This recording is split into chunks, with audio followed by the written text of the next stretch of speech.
करके अधिक संख्या में आकर के आगे के बांध को बंधने से नहीं रोका जा रहा है, लेकिन हमें मुआवजा, पर्याप्त रूप से मुआवजा उपलब्ध कराना चाहिए इनका। नमस्कार साथियों, आप सभी दोस्त देख रहे हो सीधा SD7 न्यूज। साथियों, अभी जो राजस्थान के टोंक और सवाई माधोपुर जिले के सीमा पर बनने वाला जो सरदा बांध है, उसमें पहला चरण में 12 गांवों का विस्थापन बताया गया था, जबकि अब दूसरा चरण में 39 गांवों का विस्थापन है के लिए जो 39 गांवों के लोग हैं, जो इनके विस्थापन की मांग बात हुई है, जिसके बाद ये लोग टोंक में NH52 को बंद करने के लिए आज काफी संख्या में एकत्रित हुए थे। अब आज इनसे बात करेंगे। आपका शुभ नाम क्या है? मेरा नाम है रामलाल केवट, ग्राम मंडावर, तहसील व जिला टोंक, राजस्थान। सर, हमें आज जो आप सबसे पहले तो ये बताओ कि जो NH52 को बंद करने वाले थे उसको बंद ना किया गया, और जो प्रशासन के और आपके बीच में क्या सहमति हुई है? हमारे प्रशासन के बीच में हमारी सहमति हुई है। सब हमारे 21 सूत्री मांगे थी जी, जिसमें मतलब क्या 18 मांगे तो हमारे मतलब सहमति बनी हुई है। बाकी 15 पे तो हमारे संपूर्ण मतलब आदेश जारी कर दिया गया है। इसलिए उनकी कॉपी के लिए हमने प्रशासन को आगे बढ़ाया, उसकी कॉपी हमारे को अवगत कराई। तीसरी मांगे एक हमारी मतलब बाकी बची हुई है 6 मांगे। इस 6 मांगों में हमारी मेन मांगे है कि साहब ऐसा है कि हमारे जमीन का प्रावधान बन रहा है, क्योंकि जमीन का प्रावधान ये हो रहा है कि सरकार को चेताया जा रहा है, और सरकार को इस बात को ध्यान भी करना चाहिए कि पहले ये बंदा बना था पेयजल के लिए कि पेयजल के 1051 गाँव को पेयजल पानी देंगे, और हमारे को यही कहा था कि हम आपको पेयजल में पिलाएंगे, कोई परेशानी नहीं आएगी। इसलिए सरकार 258 में ये हमने पूरे किसान भोले भाले थे, इसलिए हमने सहमति दे दी, भाई ठीक है सरकार काम में बनाओ। फिर सरकार ने क्या किया, धीरे धीरे किसानों को मतलब पागल बना करके उन्हें 262 का कर दिया। 262 का करने के बाद में हमारा प्रावधान बनता है और इनको ERCP से जोड़ा गया। इसलिए हमारा मतलब जमीन हर किसान का ये बताओ जमीन लेने का अधिकार नहीं बनता, बिल्कुल। इसलिए 2 हेक्टेयर जमीन का प्रावधान बनता है। इसलिए सरकार से ये मतलब ये चेता रहे कि हमारे को प्रत्येक किसान को मतलब 2 हेक्टेयर जमीन दिया जाए। तीसरी मांग ये है कि हमारे जब मुआवजा की मांग है तो मुआवजा में 2013 का मतलब डाटा उठा रहे हैं, ऐसा डाटा उठा रहे हैं, तो मतलब ऐसा हम उस डाटा को नहीं करके हमारे के 2000 मतलब 5,37,000 6,37,000 दे रहे हैं, उनको मतलब क्या बढ़ा करके दिया जाए के ऊपर 6,37,000 दिया जाए। तो आपकी इसमें कितनी मांग है कि हमें सरकार 6,37,000 से बढ़ाकर कितना एक मतलब ऐसा है कि हम तो मतलब ऐसा आगे तो 21 लाख रुपए मांगे थे, पर अब सरकार की मंशा कहाँ तक देते हैं, बाकी बढ़ा कर दिया जाए। अच्छा, तीसरी बात ये है कि हमारे को मतलब जहाँ भी मतलब वो यहाँ से उठा रहे हैं तो हमारे को मतलब पुनर्वास के लिए मतलब जगह आवंटित की जाए, कॉलोनी, और जहाँ कॉलोनी है वहीं हमारे को जमीन दिया जाए, क्योंकि जमीन तो है टोंक में बसावट टोडा की, तो हम कहाँ बसेंगे, इसलिए हमारे को एक ही जगह बसाई जाए। इसलिए हमारे को ये आज प्रशासन से अवगत कराया है आपके मतलब मीडिया के माध्यम से, भाई ठीक है आपको 3 मांगे आगे सरकार को पहुंचाई जाएगी और आपकी मांगे मानी जाएगी। इसलिए हमने ये धरना प्रदर्शन समाप्त कर दिया है। अगर हमारी मांगे नहीं मानी तो हम आगे के लिए और सभी किसान मिल करके अधिक संख्या में आकर के आगे की रणनीति तैयार करेंगे और हमारी मांगे को सब ले करेंगे। तो साथियों, अभी इनसे बात हुई है, ये वे लोग हैं जो अपना घर, जमीन, परिवार सब छोड़कर किसी अन्य जगह जाने वाले हैं।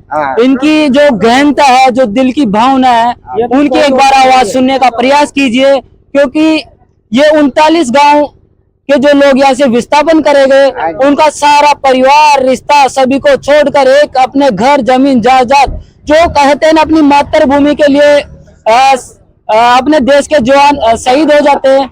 इन्हीं का भी मानना यही कि हमारी जो मेन मातृभूमि है उनके लिए हम हमारे हक के लिए लड़ रहे हैं, क्योंकि हमारी मातृभूमि को हम छोड़कर किसी अन्य जगह जाने वाले हैं। इनकी मुख्य मांग है कि हम बांध को बनने से नहीं रोका जा रहा है, बांध को बंधने से नहीं रोका जा रहा है, लेकिन हमें मुआवजा, पर्याप्त रूप से मुआवजा उपलब्ध कराना चाहिए। इनका मानना है कि एक राशन पर 6,37,000 रुपए मुआवजा दे रहा है, जिनको बढ़ाकर थोड़ा ज्यादा मुआवजा किया जाए। इनकी लगभग 21 लाख की मुआवजे की मांग है।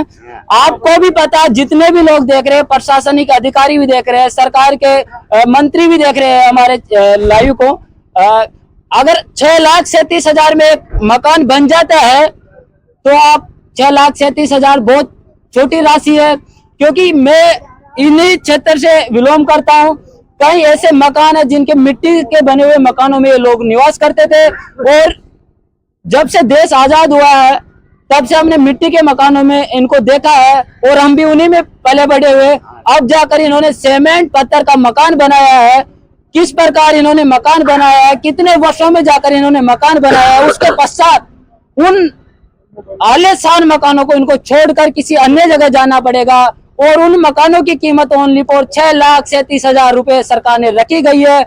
इनकी दिल की भावना बहुत ही दयनीय, परेशान है। इनकी मांग वाजिब है, मानना चाहिए सरकार को, क्योंकि 6,37,000 में अपना मकान, और अगर जमीन मकान छोड़ना है तो अगर एक भी अगर कोई विधायक, पार्षद, सरपंच भी अपनी जमीन नहीं छोड़ सकता किसी अन्य जगह का 6,37,000 में।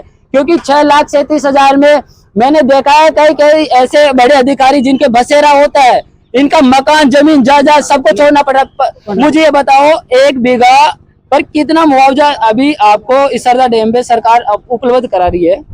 ऐसा अभी क्या के उसमें क्या 256 तक का मुआवजा दिया है जी, 2,56,000 क्या, हाँ, नहीं मतलब क्या है कि 256 भराव तक का जी, अच्छा 256 भराव तक का दिया है।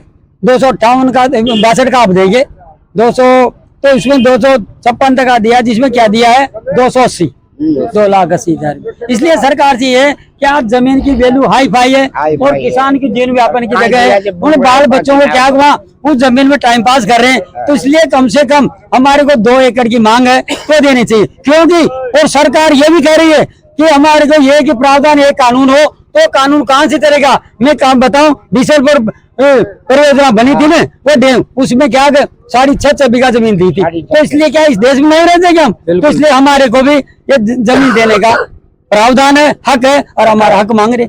और हम ऐसा शांतिपूर्वक क्या निवेदन कर रहे हैं सभी किसान भाई, ऐसा हमारे बाल बच्चे हैं, मवेशी है, तो हमारे को क्या आसपास बहुत सारी जमीन है, मतलब 12,200 बीघा जमीन पड़ी है। सरकार इनको जमीन देने के बाद में भी फिर भी जमीन बचती है। जब उन जमीन में से हमारे को मतलब क्या जमीन भी दो, और रहने के लिए मवेशियों के भाड़ा गुआरा दो, और हमारे ऐसा सरकार से एक मेन मांगे ये भी है, हर किसान की मतलब सर्वे करो, जिसमें मकान भी दो, और मवेशी क्या वो मकान देकर के मवेशी जानवरों कहाँ बांधने की, क्योंकि किसानों के लिए तो भाड़ा गुआरा मवेशी चाहिए, ऐसा, और हमारे को टाइम पास करने के लिए जमीन भी दो। हमारा ये निवेदन है, और आपके माध्यम से इसलिए हमारी मांगे आप जयपुर सीएम साहब तक और पीएम साहब तक, दिल्ली तक पहुंचाए। और कहना चाहते हो अंकल, क्या हमारे 1 बीघा जमीन में तो हमारा साधन में आएंगे, हमारा जानवर बनेंगे, बड़ा दिन हम बलिता भी पटकेंगे, उसमें हमारा सामान सटा भी डालेंगे, हमारे नाच पानी भी डालेंगे, मकान भी बनाएंगे। 1 बीघा जमीन में तो हमारे 2-2.5 बीघा जमीन का तो मकान की। साथियों, ये उठने से पहले इनका भय है कि हम यहाँ से अगर विस्थापन करेंगे तो किस प्रकार रहेंगे, किस प्रकार इनकी भावना एकदम विचलित हो रही है। आप सभी लोग भी मदद कीजिए, वीडियो को आगे तक पहुँचाए, आगे से आगे तक अधिकारियों तक जाए।